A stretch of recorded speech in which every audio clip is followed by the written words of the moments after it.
What's up, everybody? This is Rob from Whiskey in the Six. Got a special edition episode for you guys today.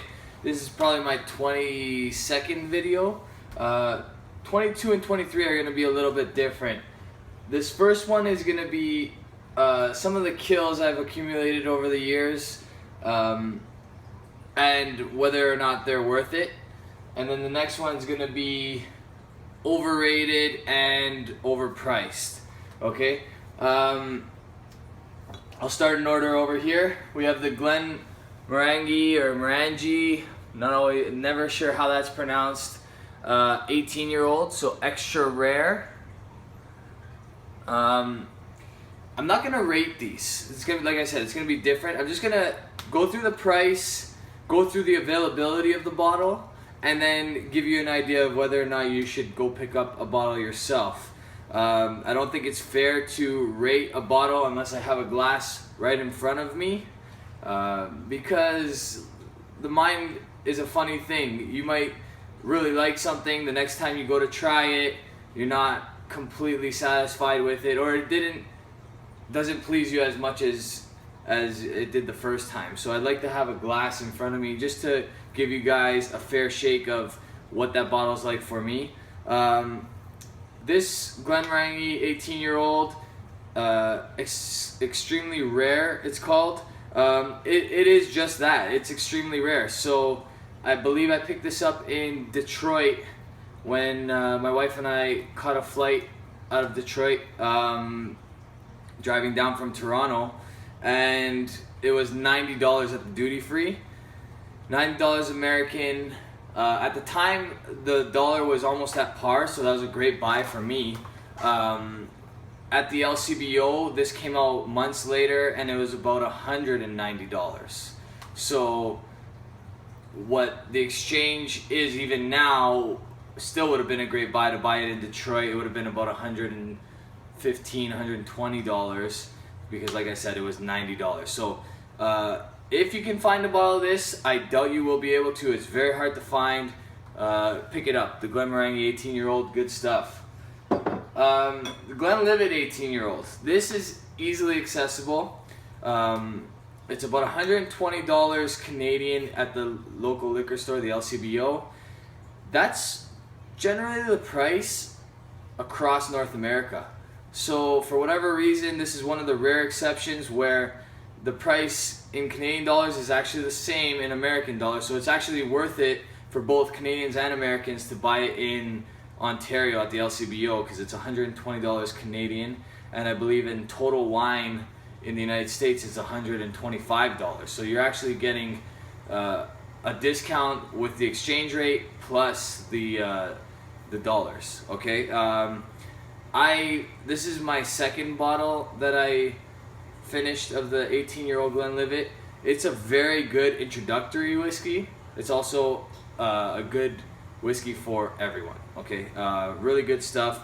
They do add color. They do add, or they chill filter it, so it's not chill filtered, but it's really good for the buy. It's a good 18-year-old. Okay.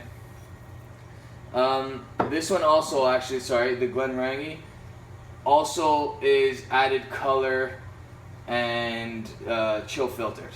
Okay. All right. The Highland Park 18-year-old. All right. Everybody knows about the Highland Park 18-year-old if you like Scotch. It's one of those things that if you haven't tried it, you don't know anything about Scotch. I picked this up for about $170 Canadian. It's currently $200 Canadian. I believe that's roughly the price in the UK and the United States, bang for like dollar for dollar. I think it's 100 pounds in the UK, and in the States it's close to $200 as well. So you're not getting any discounts anywhere you buy it. It's very, very, very good whiskey. I do think it's a little overrated though. Everybody raves about this whiskey. The Highland Park 18-year-old is the whiskey to try. I think the only reason that is because it kind of pleases everybody. It pleases the people that like peated whiskeys. It pleases the people that don't like peated whiskeys because it's not heavily peated. So good stuff, but definitely a little bit overrated. It's not the best whiskey in the world, in my opinion. Okay, my humble opinion. I don't know. There's a lot of people that do think it's one of the best. Okay, and I'm not knocking their decision. That's just my opinion. It's very good stuff. Would I spend $200 to buy another bottle? If I had the money and I wasn't doing a review a week and I wasn't buying for the sake of trying new things, sure. It's one of those safe bets. It's a great whiskey, definitely worth a try, definitely worth a buy, okay? Highland Park 18-year-old, give it a shot. Alright, as you can see, I believe this is being generous by only having 2 empty bottles here of the Macallan Amber.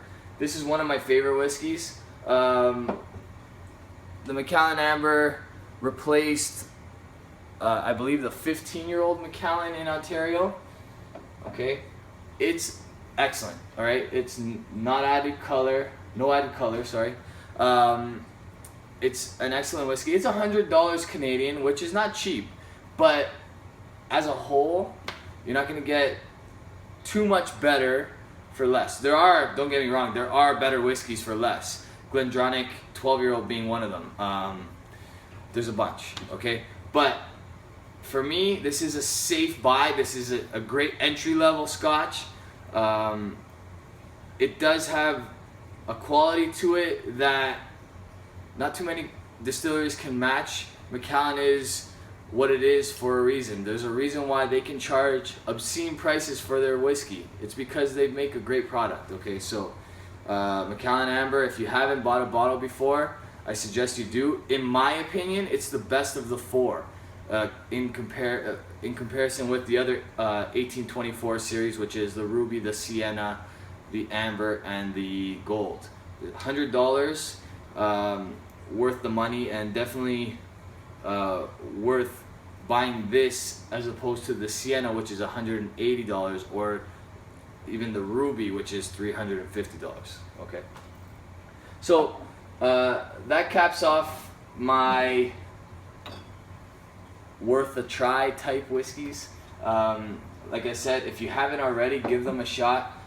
You're gonna have trouble finding this one, the Glenmorangie 18, but if you do, pick it up because they are very rare, and they're worth collecting as well because they don't make a whole lot of them. Okay, cheers guys.